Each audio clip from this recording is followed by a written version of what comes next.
What's good with it in the hood with it? Welcome back to the Collective Clips, where you already know we get it in. But before we get it in, let's hit that like and subscribe button. Ding! Put your notification bell on all so that way you're directed in the direction of the dope content I am kicking. And I highly appreciate all the support. We're going up on this channel, man, and it's all because of you. And for that, I'm very humbled, man, and I'm greatly appreciative. Thank you so much. I appreciate you guys. Now, I wanted to talk about a situation. Nobody's safe, period, right? You might think you're safe. You might say something and be safe for a while, but nobody is safe.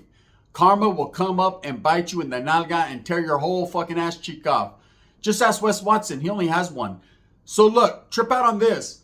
Juan Romero, also known as Termite, an ex-18th Street gang member that was involved at a high level, okay, was the one.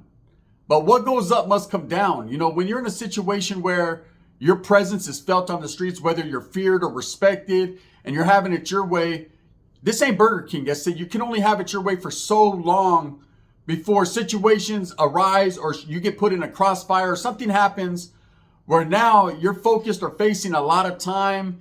And now what you do, you know, dictates your program or where you go from there. So with Juan Romero, it's kind of a crazy story because this guy elevated from young all the way to where he got older, where he had status.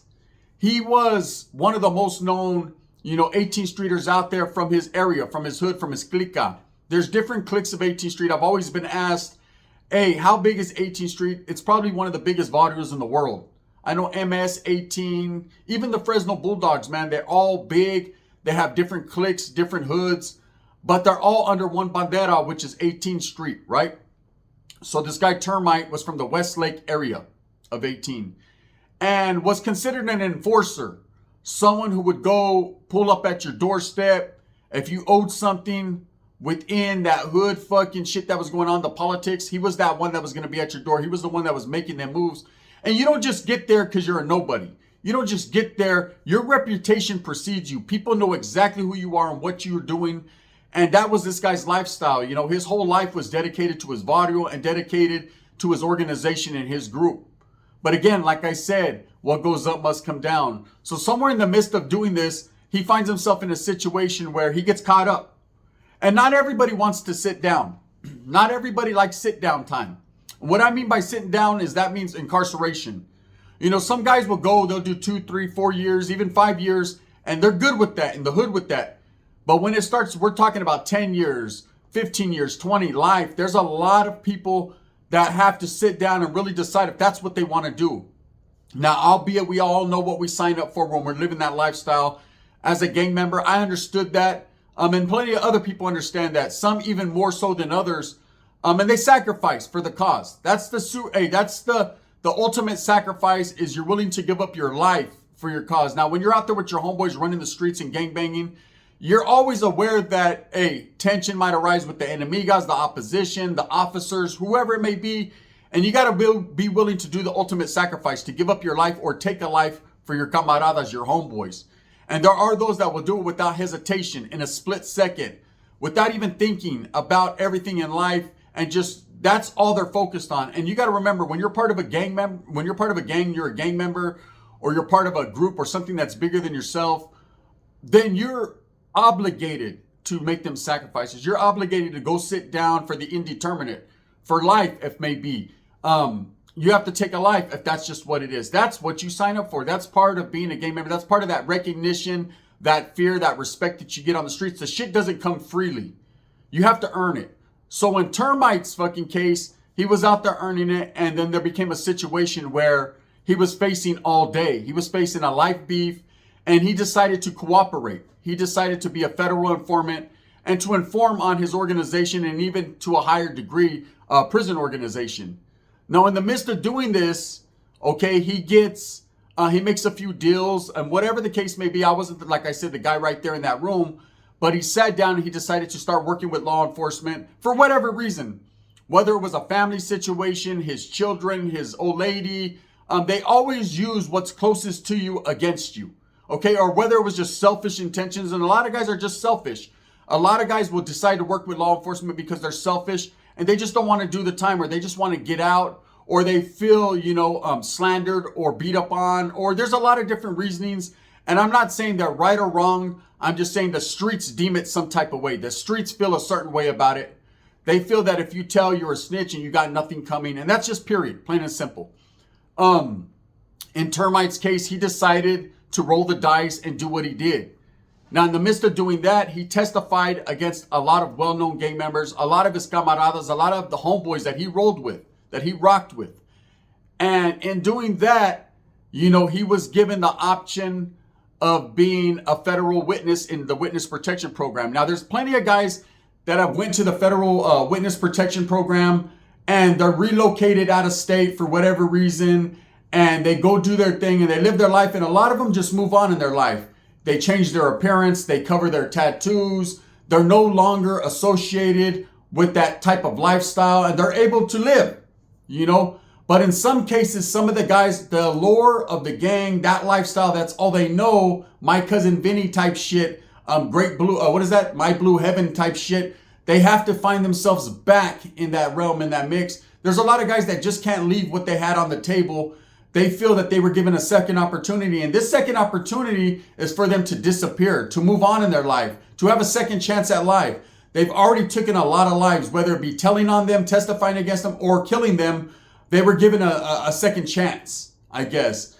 And most of these guys, like I say, move on. But there are those that fall back into the criminal mentality, the criminal behaviors. And in Juan Romero Termite's life, he decided to do the opposite. He decided to get away, disappear, grow his beard out, change his ways, and just stay away. And, I've noticed a lot of people that do that, they do it because they know they really fucked up. They know they really gave up some individuals that don't play.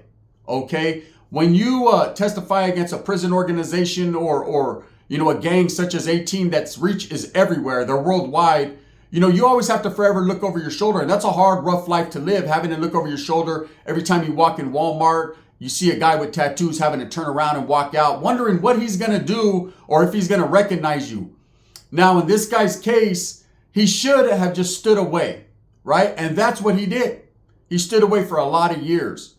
But like I said, karma will catch up to you. Now, in Sammy the Bull's case, he was also given that option after testifying against John Gotti and several other of his cohorts. He was given that option to disappear. And we all know his story. If you don't know, Sammy the Bull was relocated to Arizona and he decided to get involved in an ecstasy ring. He decided because them old habits, them old criminal behaviors and patterns and ways are hard to let go of. A lot of vatos can't let go of that stuff. Even me, nowadays, no longer affiliated with that. There are times that I think, ooh, I could earn a quick dollar here, or I could bust a quick move, bust a quick knock, and make a little bit of money. And then I have to realize the situation I'm in. I gave up that lifestyle. Okay, I didn't have to go testify or nothing like that. I just decided to step away from that lifestyle. So I have to hold true to my values and my cores and my morals and think about, my responsibilities and my moral obligations first before anything. But there are times when anyone who was part of that life reverts back to it and at least thinks about it. It just doesn't go away. You don't just forget how to pull the trigger because you sign a deal or you step away or you find God or you change your life. Most people will always have that instilled in them. They're indoctrinated with that. And they can get gangster when gangster shit has to be gangstered. That's just how it is. Anyways, this guy moved on. And he was relocated to Arizona just like Sammy the Bull. But in Sammy the Bull's case, he decided to get back into his criminal patterns and ways, and he got incarcerated. And none of that shit mattered anymore. None of that federal protection, witness protection program. He wasn't eligible for that anymore. Because he continued his criminal ways, he now had a new case, and he sat down for 20 plus years. Now we see Sammy the Bull all on YouTube and doing his thing and telling his stories, and he gets a lot of respect from people. They respect him as the gangster he was. And then there's a lot of people that don't respect him because of the fucking choices he made. And he justifies it, but however he justifies it, he felt he was being told on and he felt he was being thrown under the bus. So he decided to make the next move his best move and make the first move. And there's a lot of people that would do that. And they justify it however they want. And that's cool. There's no knock on anyone who makes the choices in life they make. Every man makes his own choices in life. So with Termite, he made a choice. Okay, he made a choice to testify against his gang and his group and a prison organization and got a lot of guys incarcerated. So I'm sure that always dwelled on his mind. Well, just recently, This same guy who was under federal witness protection, who had changed his life, his identity, they gave him a new identity, a new name, and, probably wiped his fucking record clean. He had a new second chance at life, got caught up. Now, this is called karma. This is why things you've done in the past will always come to bite you. This is why you cannot escape your past. A lot of people think they can, but a lot of things that you've done way back in the days always comes back first and foremost. So what happened with Termite was there was an investigation. In 1993, an apartment complex was burned down. And in the midst of this apartment complex being burned down, there was 12 lives that were lost. 7 of them children, little kids. 2 of them pregnant women. And then several other people. 12 people succumbed to, the fire. This apartment complex was burnt down for whatever reason. Now, that's arson, and people do that, man. Maybe there's a gang member or someone talked shit, so you double back and you're like, fuck it, I'll burn your whole shit down. Whatever the case may be, this guy has just been recently charged, Termite, with these 12 murders. He has been implicated in being the hand that struck the match. Okay, does his eligibility for witness protection, does that count? Does that help him? Absolutely not. See, he made his deal. He testified against his people and got his deal cut already. Meanwhile, this cold case that was going on, excuse me, I had the burpees right there. You hear that? I went, right? Meanwhile, this cold case, for whatever reason, someone got caught up. Someone started pointing fingers in his direction and they did their investigation. Come to find out, this guy that they're protecting, that's in the witness protection program, that's moved on in his life, he's the guilty party. So you would say to yourself, well, that happened way in the past. He's now living a different life. Does that matter? Absolutely not. See, any crime you've done in the past, if they're able to catch up to you, they caught up to you. And that's just it. So now this guy gets relocated from where he was placed for his safety and security. And now he's back in the LA County jail fighting this case. 12 murders. There's no return from that. If they find this guy guilty, he probably will get either the death penalty, more than likely the death penalty, or life in prison. Okay, and imagine that life. You already had to live a life on the streets under an assumed name, different situation. And of course, this guy was in Arizona. That's where they relocated him to. It seems that's one of the hot spots where they send people. I guess maybe because there's more raza. It's a different lifestyle from California, but that ain't far enough. That definitely ain't far enough. I don't see why they didn't put this guy on the East Coast or wherever. But whatever. He was able to live from 1993 and even further, past his trial where he, testified against these people to where he was now. And imagine they knocked on his door and snatched him up and told him he was being arrested on a 1993 cold case that involved 12 people, especially children dying. Now, when children are involved in a case, that's already a bad look. It doesn't matter if it's accidental. Doesn't matter if you meant to do it. You're always going to be looked at as a child murderer in prison. And so that's already bad enough. But this guy is wanted in the highest degree for treasonous ways, for turning against an organization, turning against the 18th Street Gang, turning against his group. There's no get backs from that. This guy literally went and testified against these guys. So he's always going to have that monkey on his back. There's always going to be people that feel some type of way. And believe his name's always known and out there. He's on a piece of paper, I said. That's just the way it is. There's those that got the hard green and there's those that don't. Guys that are, if you see this guy, smack him. And then there's guys that, hey, we're looking for this guy to smack him. Okay, he's one of those guys that I believe his name has always been floating around out there, that if he was seen, he's wanted in the highest degree. And that's the part about being a gang they don't tell you. That's the part was, as you elevate your status within a gang and you become that man, you have a lot of responsibility within the group. When you're a llavero, a key holder, whether you're on the mesa, whatever you're doing, there's a lot of responsibility that comes with that. Everything that happens on that prison yard up under you is your responsibility. You will answer to someone for that. There's situations in life that other people can get you involved in or put you in, and now you have to answer. Well, this guy answered in the only way he felt was righteous for him, and that was by testifying and blaming everyone else. So now he's back, locked up on a case. And more than likely, if they find him guilty, and again, if you're in the witness protection program, or for them to come knock at your door and rearrest you on something that happened in 1993, so long ago, this was something I'm sure he never forgot about, but was always on his mind. Now imagine living like that. You've changed your life. Now you're fishing. Now you're going to church. You might even have another family. Whatever you're doing in life, you've moved on. You've never truly moved on, because this had to been weighing on his mind.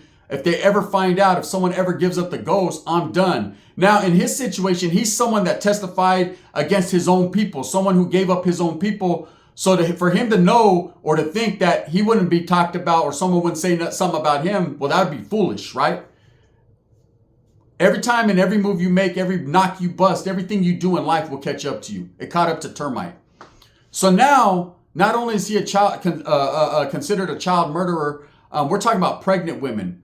You know, anyone who has an arson case doesn't necessarily make you a bad person. It's not necessarily a bad case, but it's looked into extensively. You know, why did you do that? What kind of knick-knack, paddywhack shit is that? I understand if you're burning down buildings for insurance purposes or whatever. There's people that do that. They catch a federal case because they own their own business. They try to burn it down to get insurance money. Shit happens. But if you're burning down, this ain't Nino Brown, Holmes. This ain't New York. You can't just fucking tear an apartment complex up and expect to get away with it. And why would he even do that to somewhere where that was just filled with women and children? Obviously, this guy didn't give a fuck, or didn't acknowledge the fact that there was women and children and civilians involved, and didn't care. That people don't care until it affects them. People don't care until they're the one in the bucket seat and it doesn't fucking spin around. Then all of a sudden, you know, it's the victim mentality. Then all of a sudden, what about me? And they want to cut deals and throw people under the bus for themselves until it catches back up to them. So now this guy's sitting down in the LA County Jail, probably in protective custody, more than likely, of course. Is he gonna get any of those federal favors? Is he gonna get any of those favors for his testimony? Absolutely not. See, like I said, everything that they gave him, they already gave him. He fucked it off before he even got a chance to fuck it off. That's the cold thing. Karma's a motherfucker. You know, that's why when you're in that lifestyle, everything you do has repercussions. Everything you do, you know, there's a cause and an effect. You do it because you want to, and you can be affected greatly later. This guy's going to suffer that. You know, he doesn't have, you know, leadership of 18th Street anymore. He doesn't have, you know, the homeboys that got his back. This man is alone, sitting in a cell, you know, wondering where everything went wrong. Well, I'm going to tell you where it went wrong. It went wrong when you decided you were more than you were. See, everyone in life is equal. Doesn't matter if you're a gang member and you have a little bit more status. Everybody is of equal standing except for those that are not, and they know who they are, and we don't speak on them. Okay, but if you're just a regular gang member, it doesn't matter if you're an enforcer and you have a little bit of power and respect, you still are just another homeboy just like your homeboys. And if you're going out there taking those penitentiary chances and doing things, then you have to be of the understanding that, hey, you got to be willing to do that time and sit down with the rest of them. He wasn't willing to do that, but now he's going to sit down forever. Now, I've been trying to keep up with this case because this happened in, I think, December or January when they rearrested this guy and they caught him in Arizona at his pad, unknowing. When he was put in court, I seen his bail hearing as far and his his first hearing. He looked not the same. He was old now. He got older. He looked totally different. He didn't have that bravado he had on the thumbnail in that picture. He wasn't smiling. He wasn't still infused with that pride of being a gang member from a well-known hood. You know, he's considered now the worst of the worst, especially when you've killed children or you're accused of it, and pregnant women. You can never outlive that. Will he get the death penalty? Probably so. Probably so, but he'll never be safe. See, there's not a protective custody in the world that can put this man where he's going to be safe. And I know a lot of people think, well, there's people with worse cases. But imagine this guy is at he's hit rock bottom. And imagine everything he's left behind, whether he had another family and a whole different life. For 30 plus years, he's been living a different life. He let everything go just to have something like this come back and get him. You know, that's why I tell people, you're never truly free. You're not free from these crimes that are cold cases. They'll eventually catch up to you. Now with forensics and DNA and things that you've done in the past will sneak up when you least expect it. Best believe they're not letting shit go. That's not what it's about. If you're dangerous and you decided to fucking testify against someone and get out of it, hey, they don't care about any of that. Things that you've done in the past can get you caught up. So here this guy goes. He's made deals. He's probably thinking, okay, I'm no longer part of the gang. I'm no longer living that. I'm good. I've moved on. And something from his past got him. Your past never leaves. Whether it doesn't leave your mind or it doesn't leave the streets, you always got to keep your shit on swivel. That's just what it is. Anyways, man, I've been keeping up with this case. Like I said, that's why I brought it up. You know, imagine you change your life. And this doesn't go for people that just testified against people and are living in the witness protection. This goes for anyone. You know, you did your dirt when you were young. You were part of a hood or a barrio, and maybe you're still in good standings. You can go back to your hood or not. You decided to move out of state, change your life, whatever. Things you've done in the past can creep up. This is a perfect example of that. You're never truly free in your mind or in life. You know, so think about the situations and the things you do before you do them. If you don't care, and there's a lot of people that don't, then don't care. That's up to you. It's your life. You're in possession of it. You can do whatever you want with it. But for those of you that do care and care about the streets and care about freedom and care about your families, then why involve yourselves in situations in the first place? It ain't cool. No one cares. You're not the cool guy. That's just what it is. Anyways, with that being said, just something to think on this morning, man. I wanted to drop a little extra banger. We will get to the Super Norteño video later on. I just wanted to do this because I was looking at the situation and I said, you know what? Fuck it. Let's do it. Thumbs up, thumbs down. Heavy's going to be the head that wears the crown. I'm going to continue strive, struggle, and strive for the betterment of all people. Not just my gente, but all gente, man, because I believe we all deserve that. And here's another thing. You know, people that are gang members and they're involved at a high level, you know, the authorities don't care. Society doesn't care. You know, how much you care doesn't mean anything to anyone. It should mean something to yourself. Take pride in what you do, but also don't victimize the people that don't deserve it.